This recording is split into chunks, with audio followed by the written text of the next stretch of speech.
The crystal halls of the Galactic Council gleamed under soft blue light as Ambassador Zethkar reviewed the files one more time.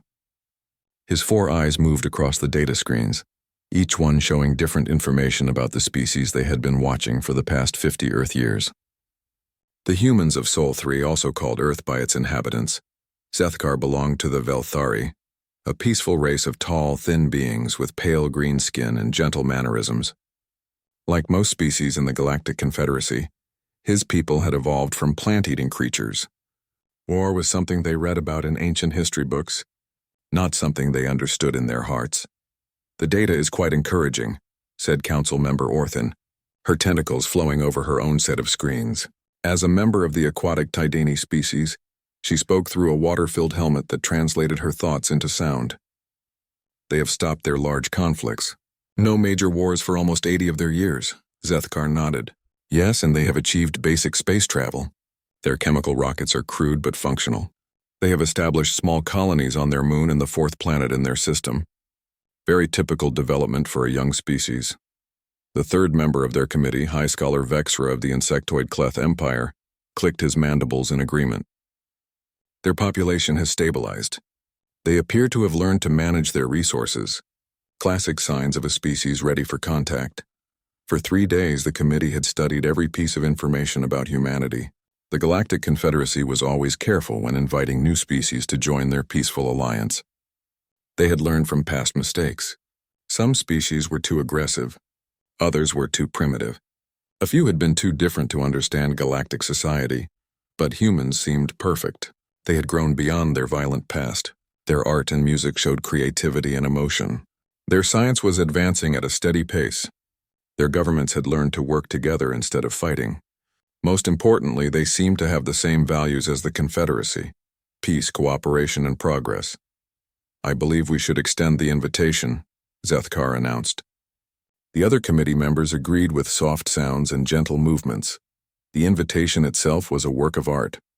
Crafted from living crystal that grew in beautiful patterns, it contained a message translated into every human language they had recorded. The message was simple and welcoming. "Greetings, children of Sol 3. Your species has shown great promise and wisdom. The Galactic Confederacy extends an invitation to join our peaceful alliance. We offer knowledge, friendship, and a place among the stars. If you accept, send representatives to Nexus Station.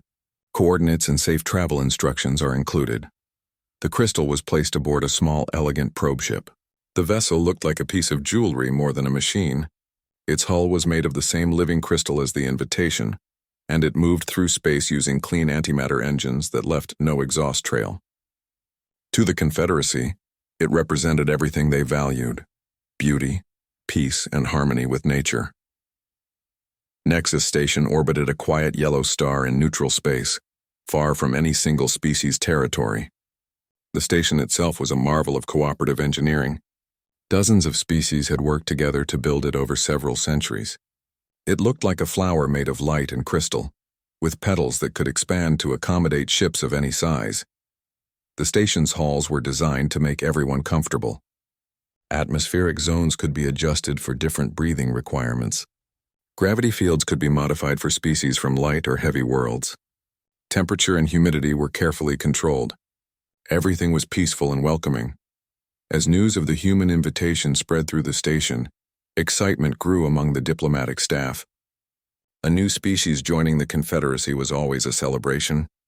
Representatives from the major species began arriving early to witness the historic moment. The Velthari delegation prepared traditional welcome gifts, crystals that sang in harmonic frequencies, representing their love of music and beauty. The Tidni brought samples of their finest deep ocean delicacies, foods that took generations to properly cultivate. The Cleth offered intricate carvings made by master artisans, each one taking a full season to complete. Everyone expected the humans to arrive in a small, simple ship, probably something built from metal and ceramics, powered by chemical rockets or perhaps basic fusion engines. The delegation would likely be small, maybe 3 or 4 individuals who would be nervous and amazed by their first contact with galactic civilization. They will probably bring simple gifts, predicted Chief Diplomat Shalvan of the Feathered Ones. Most young species offer food from their homeworld or basic artistic works. It is always charming to see their first attempts at interstellar diplomacy. The diplomatic staff prepared a standard welcome ceremony. There would be speeches about peace and cooperation, tours of the station's most beautiful areas, presentations about the benefits of joining the Confederacy, a feast featuring delicacies from around the galaxy. Everything was designed to make the humans feel welcome, while gently showing them how much they had to learn. It was the same process the Confederacy had used successfully, with dozens of species over the centuries. Ambassador Zethkar felt confident as he reviewed the preparations. The humans had accepted the invitation quickly, which showed enthusiasm. Their response had been polite and grateful, which showed proper respect. They had even provided the specifications for their ship, so the station could prepare appropriate docking facilities. The ship's specifications had seemed normal, a vessel roughly 300 meters long, capable of carrying 50 individuals, powered by what the humans called advanced chemical rockets with nuclear assist. The docking requirements were standard. The atmospheric needs were typical for a carbon-based species. Everything appears to be in order, Zethkar told his staff as they made final preparations. The humans should arrive within the next 2 standard days. I want everyone to remember that this is likely their first contact with galactic civilization. They may be overwhelmed or frightened. We must be patient and gentle. The station's sensors were set to maximum sensitivity to detect the human ship as soon as it entered the system. The welcome committee practiced their speeches one more time. The feast was prepared with foods that should be safe for human consumption, based on their biological data. As Zethkar stood in his quarters looking out at the stars, he felt the same peaceful satisfaction he always experienced when the Confederacy was about to welcome a new member. Another species would join their alliance of peaceful worlds. Another voice would be added to the great chorus of galactic harmony. He had no way of knowing that everything they thought they knew about humanity was wrong. The humans were not a gentle species that had outgrown violence. They were not primitive beings in crude ships. They were not nervous newcomers hoping for acceptance. They were something the galaxy had never encountered before. Something that would change everything the Confederacy thought they knew about peace, war, and the true nature of strength. The invitation had been sent. The response had been received. Soon the humans would arrive at Nexus Station, and nothing in the galaxy would ever be the same. The alarm that sounded across Nexus Station was not meant to signal danger. It was the standard arrival notification, a gentle chime that told everyone a visiting ship was approaching. But as the station's sensors locked onto the incoming vessel, something felt different. "Contact established," announced the Cleth sensor operator, his voice carrying a slight tremor. "The human vessel is larger than expected." Ambassador Zethkar hurried to the main observation deck. Through the transparent aluminum windows, he could see a dark shape growing larger against the stars. At first, it looked like a moving shadow. Then, as it came closer, details became visible. The UES Peacekeeper was nothing like what the galactic representatives had expected. Where they had imagined a simple chemical rocket, they saw a vessel that looked like it had been carved from a single piece of black stone. Its hull absorbed light instead of reflecting it, making it difficult to see clearly even at close range. The ship's design was angular and purposeful. What the humans considered elegant efficiency, the aliens saw as predatory menace. Every line and curve seemed designed for function over beauty. Strange protrusions covered the hull. The aliens did not know these were sensor arrays, communication dishes, and defensive systems. To their eyes, they looked like weapons. "By the deep currents," whispered Tidani Representative Orthan, her tentacles pressing against her helmet in distress. "That is not a diplomatic vessel. That is a warship." The Peacekeeper moved through space with a grace that seemed impossible for something so large. Its engines produced no visible exhaust, no energy signature that the station's sensors could easily read. This was human stealth technology at work, designed to keep their ship safe during long journeys through potentially hostile space. But to the aliens, it looked like a predator trying to hide its approach. As the ship drew nearer, the galactic representatives could see that it was much larger than the specifications had indicated. The humans had listed their ship as 300 meters long. The Peacekeeper was closer to 800 meters from nose to stern, with a mass that made the station's structure vibrate slightly as it approached. "Why did they lie about their ship's size?" asked High Scholar Vexra, his mandibles clicking nervously. They had not lied. In human terms, the Peacekeeper was indeed a modest diplomatic vessel.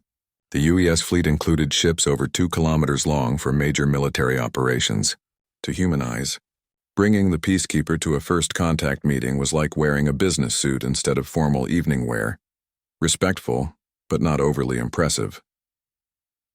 The docking process revealed more unsettling details.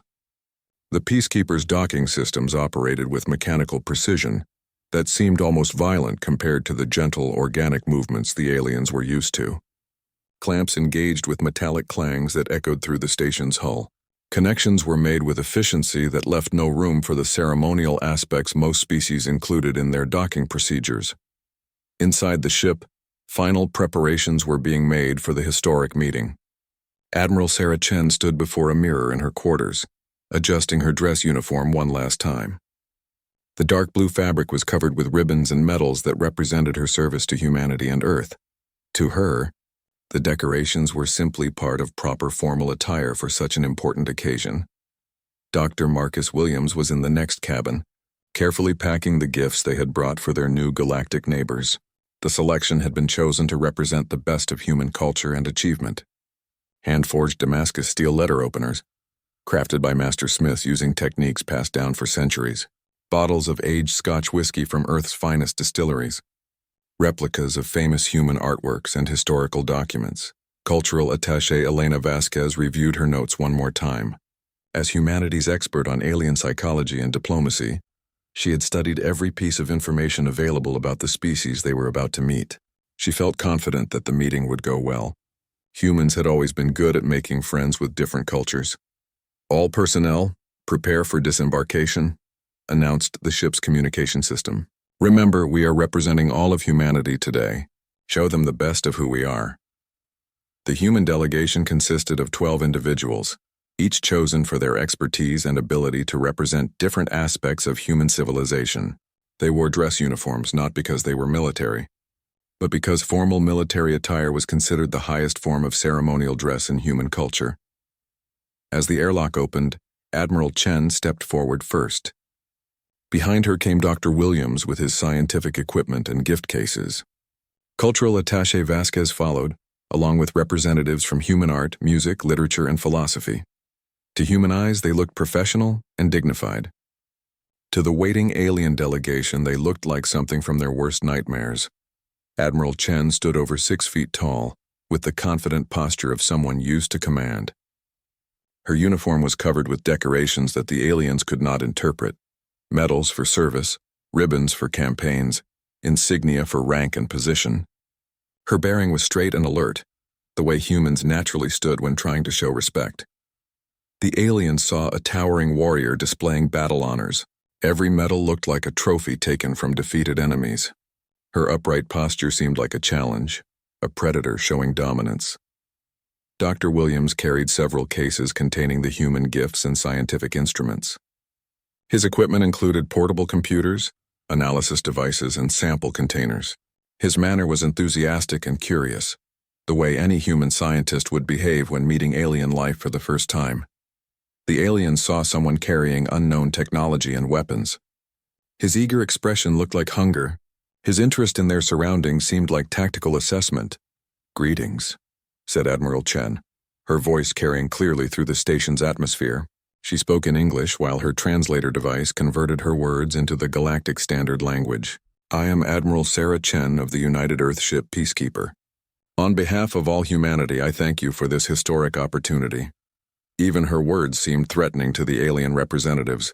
The mention of United Earth suggested a planet-wide military organization. Admiral was clearly a war leader's title.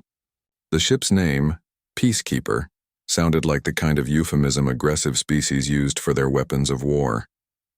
Ambassador Zethkar stepped forward, trying to maintain diplomatic protocols despite his growing unease. "Welcome to Nexus Station, representatives of humanity. I am Ambassador Zethkar of the Velthari, speaking for the Galactic Confederacy. We are pleased to meet you." His voice carried a tremor that his translator could not hide. Around him, the other alien representatives seemed to shrink back, their various forms of body language all expressing the same emotion: fear, The humans noticed the aliens' nervousness but interpreted it as natural anxiety about first contact. They had expected their new neighbors to be a little overwhelmed. Meeting an entirely new species was bound to be stressful for everyone involved. "We have brought gifts," announced Dr. Williams, stepping forward with his cases. "Items that represent the best of human culture and achievement. We hope you will accept them as tokens of our friendship." The word gifts should have been reassuring. Among galactic species, gift-giving was a peaceful tradition. But something about the way the humans said it, combined with the mysterious cases he carried, made the aliens even more nervous. What kind of gifts did warriors bring? What did a species that traveled in warships consider appropriate presents for first contact? Ambassador Zethkar looked at his fellow delegates and saw his own fears reflected in their expressions. They had invited humanity expecting to welcome a young, peaceful species into their alliance of gentle civilizations. Instead, they had invited predators onto their most important diplomatic station. Predators who came in warships carrying unknown weapons, wearing the decorations of conquest, and the humans had no idea that anything was wrong. The welcome feast had been planned as a celebration. The main dining hall of Nexus Station was decorated with flowing banners that moved like living things in the gentle air currents. Tables were arranged in a circle, representing the equality of all species in the Confederacy. The finest foods from dozens of worlds filled elegant serving dishes. But as the human delegation entered the hall, the atmosphere felt more like a tense negotiation than a party. Dr. Williams immediately walked to the food tables, his scientific curiosity taking over. To him, this was a fascinating opportunity to study alien biology and culture through their cuisine. He pulled out a small device that looked like a simple scanner and began taking readings. "Fascinating," he said, his voice carrying excitement. "The protein structures in this dish are completely unlike anything on Earth. May I ask about the preparation methods? What kind of preservation techniques do you use? Are there any chemical additives?" To the human scientist, these were normal questions about food safety and nutritional content. He wanted to make sure the dishes were safe for humans to eat, and his natural curiosity made him eager to learn about alien cooking methods. To the tiny chef who had prepared the meal, it sounded like an interrogation. The strange device the human was pointing at the food looked like some kind of weapon. The questions about chemical composition and preservation sounded like someone trying to identify weaknesses or toxins. We use only natural methods," stammered the chef, her tentacles writhing with nervousness. "No chemicals, no preservatives, only traditional techniques passed down for generations." Dr. Williams smiled, not noticing the alien's distress. "That's wonderful. Humans have always appreciated traditional cooking methods. We've learned to adapt our diets to almost anything organic. Our digestive systems are remarkably flexible. We can extract nutrition from almost any carbon-based food source." The last statement sent a wave of horror through the alien representatives. A species that could extract nutrition from almost any carbon-based food source sounded like predators who could consume anything living. The humans had just announced that they were not picky eaters. They could eat anyone. Cultural attaché Vasquez noticed the growing tension and decided to lighten the mood with some human music. She activated a portable speaker and began with what she considered peaceful classical music, Gustav Holst's The Planets Suite. The opening movement was Mars, the Bringer of War. The powerful orchestral music filled the hall with dramatic brass fanfares and pounding rhythms. To human ears, it was beautiful and inspiring classical music. To the aliens, with their more sensitive hearing and different cultural background, it sounded like a battle hymn designed to intimidate enemies.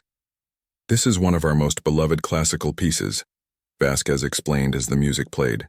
"It represents human emotions and our relationship with the cosmos. This movement is about conflict and struggle, but listen how it builds to triumph and resolution." The aliens heard a war song that spoke of conflict and struggle, played by a species that clearly found such things beautiful and inspiring. Vasquez continued the cultural exchange by moving to more modern human music. She played rock anthems, folk songs, and jazz pieces. Each genre seemed to horrify the aliens more than the last. Rock music sounded like sonic warfare. Folk songs about human struggles and adventure sounded like boasts about conquest. Jazz, with its improvisation and complex rhythms, seemed like code language for military communications. When one of the songs made Admiral Chen laugh, a hearty, genuine human laugh, the entire alien delegation flinched. The sound was completely foreign to them. Most galactic species expressed joy through gentle humming, soft whistles, or quiet clicking sounds. Human laughter was loud, aggressive, and came from creatures that showed their teeth when they made the sound. To the aliens, it sounded like a predator's challenge call. "I apologize if our music seems strange," said Admiral Chen, noticing the aliens' reaction, but misinterpreting it as cultural confusion. Human art often deals with conflict because it's been such a large part of our history. But that's exactly why this meeting is so important. Humanity has moved beyond our violent past. She began to tell the story of human development, intending to show how far the species had progressed toward peace. But every example she gave made the situation worse. "We used to fight terrible wars," she explained. "Conflicts that spanned entire continents and involved hundreds of millions of our people. Our last global war included nearly every nation on Earth and lasted for 6 years. The weapons we developed could destroy entire cities in single attacks." The aliens listened in growing horror as Admiral Chen described World War II as if it were ancient history that humanity had learned from. To them, it sounded like a recent military campaign that had involved the entire planet and demonstrated the species' capacity for total warfare. "But we learned from those conflicts," Chen continued. "We developed international laws, peacekeeping organizations, and diplomatic solutions. We turned our weapons research into space exploration technology. We channeled our competitive instincts into sports and scientific advancement." The human admiral thought she was describing humanity's evolution toward peace. The aliens heard a species that had perfected planetary warfare, then redirected those same skills toward conquering space. Dr. Williams joined the conversation, eager to share humanity's scientific achievements. "The technologies we developed during those conflicts led to amazing breakthroughs. Nuclear weapons became nuclear power plants. Rocket technology took us to the moon. Computer systems designed for military logistics became the foundation for our global communication network." To him, this was a story of turning swords into plowshares, of using military innovations for peaceful purposes. To the aliens, it sounded like a species that had militarized every aspect of their technology and society. "Your moon?" asked Ambassador Zethkar, his voice barely steady. "You have established military bases on your satellite?" "Well, the early missions were partly military in nature," Chen admitted. "But our lunar colonies are purely civilian now. Scientific research stations, mining operations, industrial facilities. We use the low-gravity environment for manufacturing, processes that are difficult on Earth." The aliens heard confirmation that humans had indeed militarized their moon and were now using it for industrial warfare. Production. High Scholar Vexra of the Cleth attempted to steer the conversation toward safer topics. "Perhaps you could tell us about your planet? Your natural environment?" Dr. Williams brightened at the question. "Earth is a remarkable world.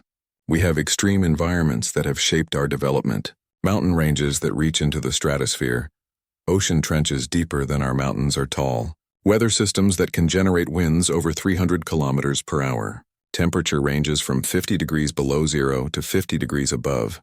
He was describing Earth's natural beauty and diversity. The aliens heard details about a death world with impossible environmental extremes. "Our planet has incredible biodiversity," Williams continued enthusiastically. "Predators and prey species that have evolved amazing survival strategies. We share our world with creatures that can survive in boiling water, others that thrive in frozen wastelands. Some of our ocean species grow to over 30 meters in length." The galactic representatives were beginning to understand the horrible truth. Humans had not evolved on a peaceful garden world like most civilized species. They came from a planet of extremes, sharing their environment with massive predators and learning to survive in conditions that would kill most galactic citizens. "And your species learned to survive in this environment?"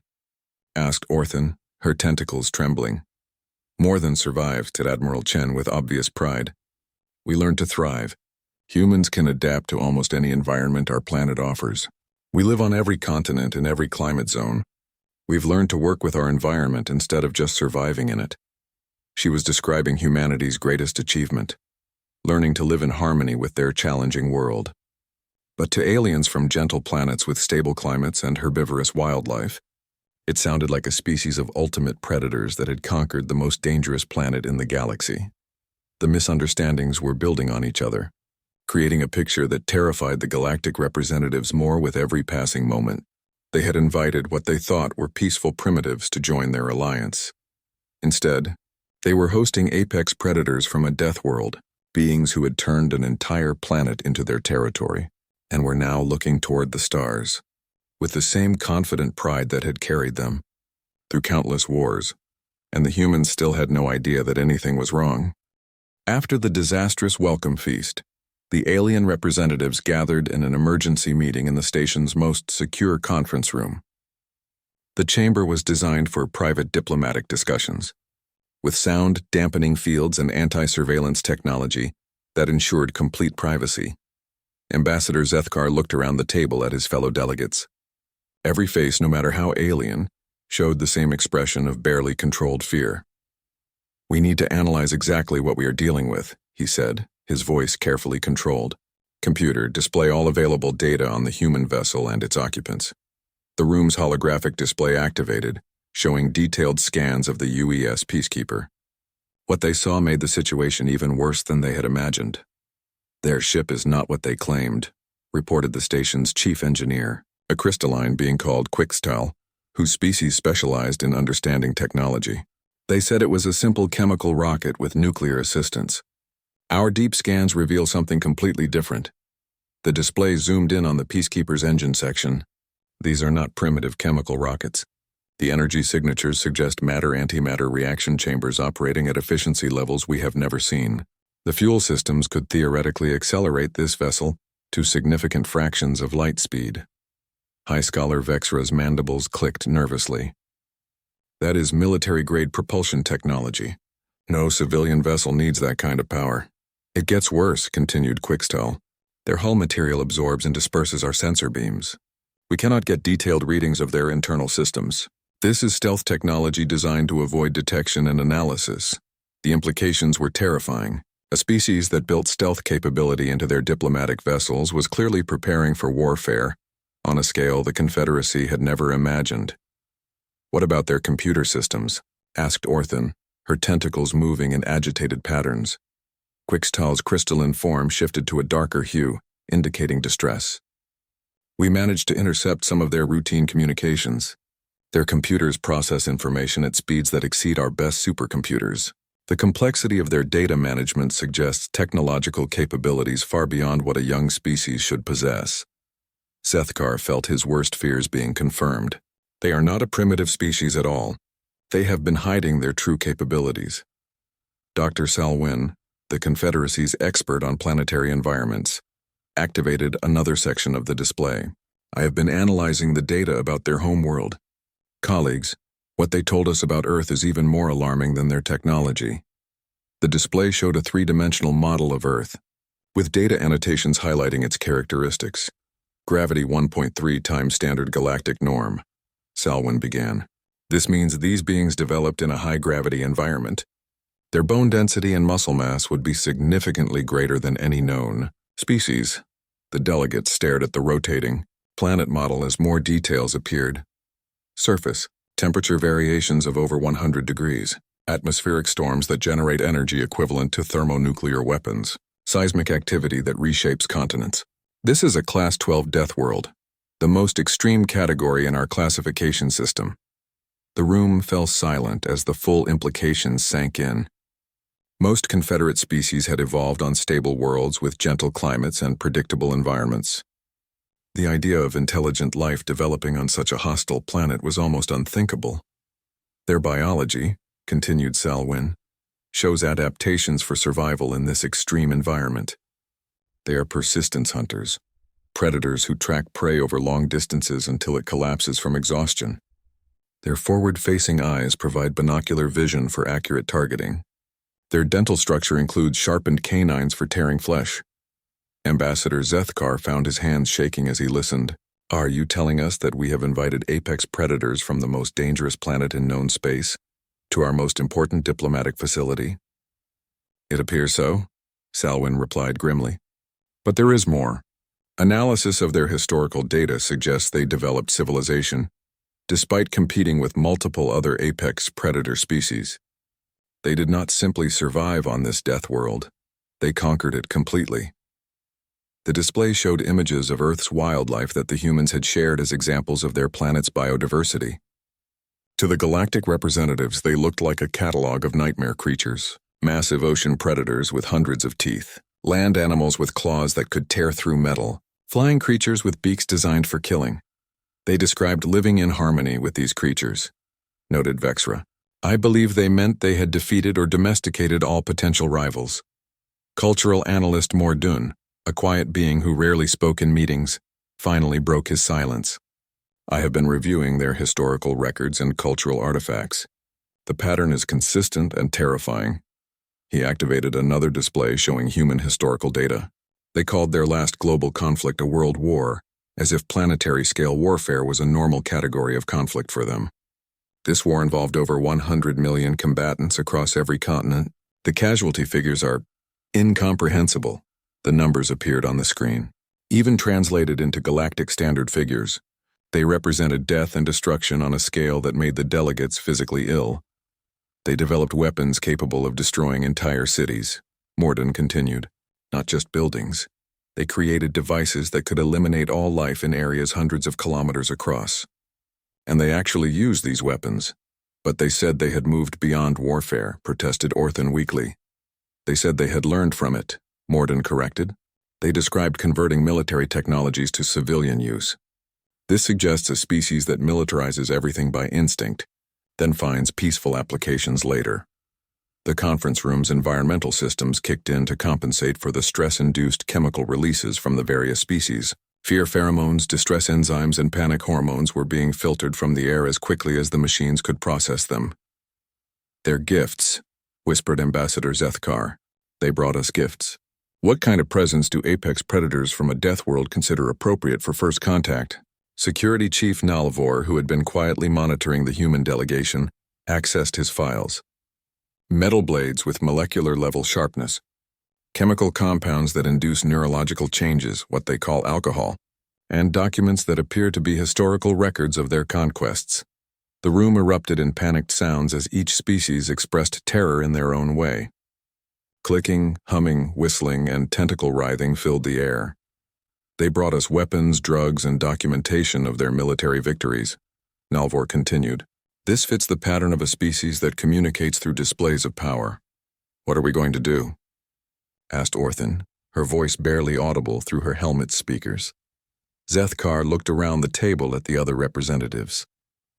They were the diplomatic elite of the galaxy, beings chosen for their wisdom and experience in dealing with different species, but none of them had ever faced anything like this.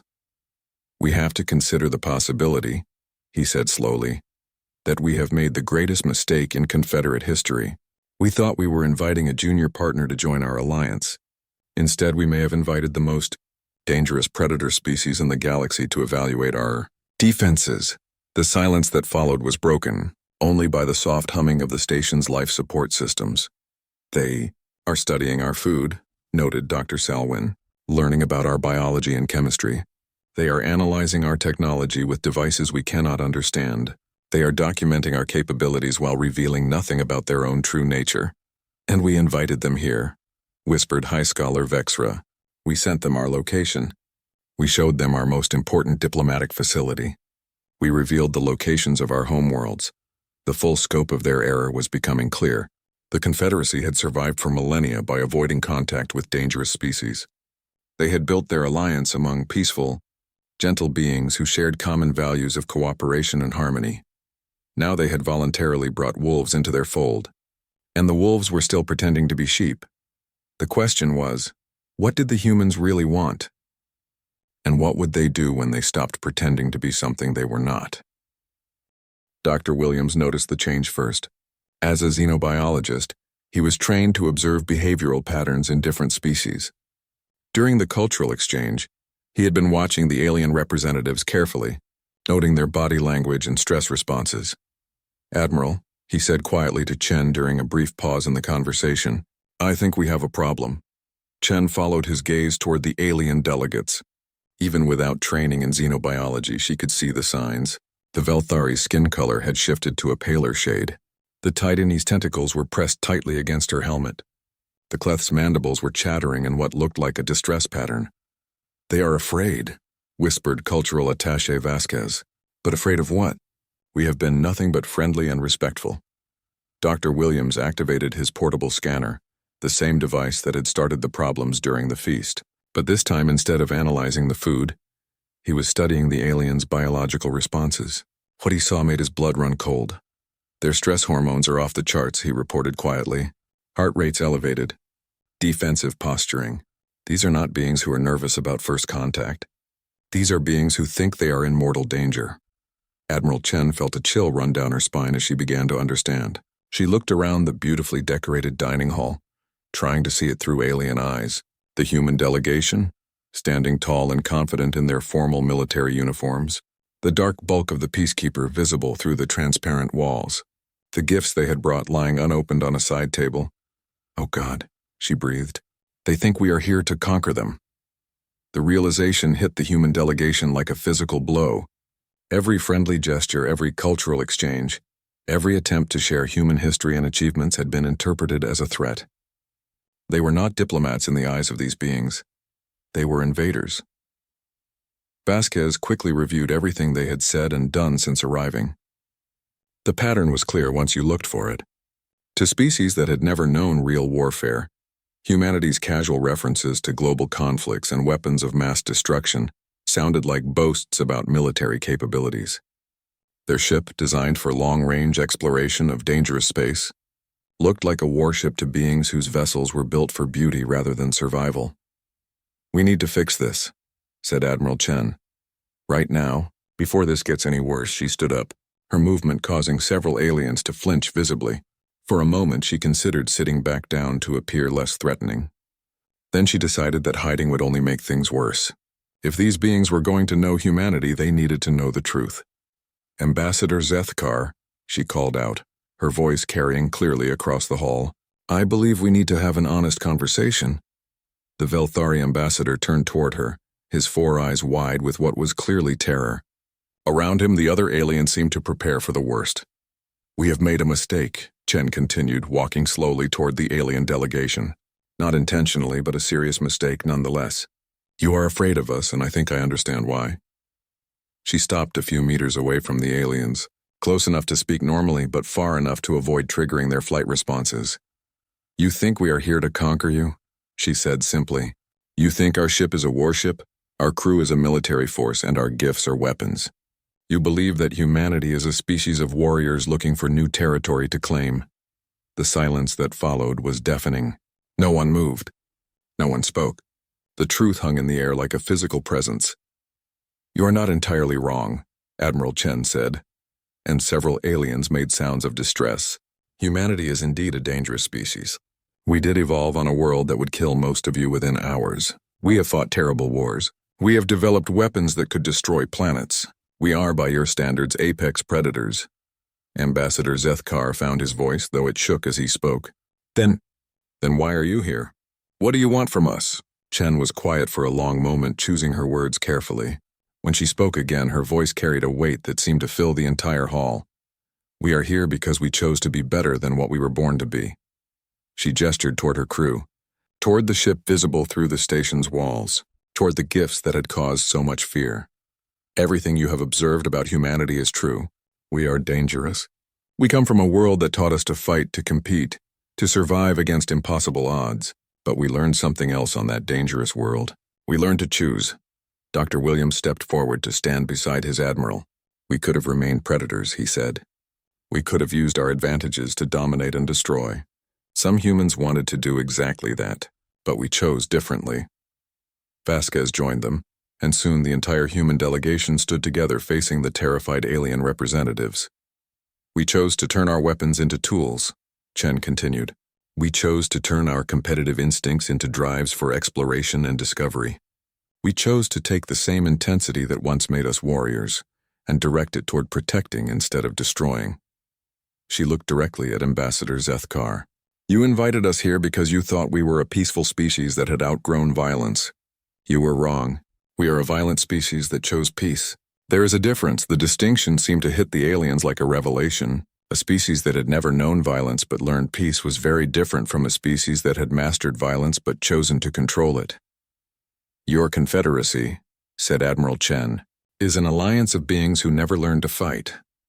You have created something beautiful, a galaxy where conflicts are resolved through discussion and cooperation. But what happens when you encounter something that cannot be reasoned with? What happens when peace is not enough? She gestured toward the stars visible beyond the station's walls. Space is vast and largely unexplored. You have found peaceful solutions to the challenges you have faced so far. But there are older things in the dark between stars. There are species that never learned your values of cooperation and harmony. There are threats that will not listen to reason. The alien representatives began to understand what she was offering. You do not need to become warriors, Chen said. You should not become warriors. The galaxy needs beings like you, who can create beauty and solve problems through wisdom and cooperation. But you also need someone who can stand between you and the things that would destroy what you have built. Dr. Williams opened one of the gift cases and carefully removed one of the Damascus steel letter openers. The blade caught the light as he held it up. This is not a weapon, he said. It is a tool for opening letters, made by craftsmen who turned the techniques of war into the techniques of art. It represents what humanity has learned to do. Take the skills that once made us dangerous and use them to create instead of destroy. He placed the blade on the table between the two groups. We offer this not as a threat but as a promise. The same hands that could forge weapons choose instead to create beauty. Admiral Chen took a step forward. We do not ask to join your confederacy as students or junior partners. We ask to join as guardians.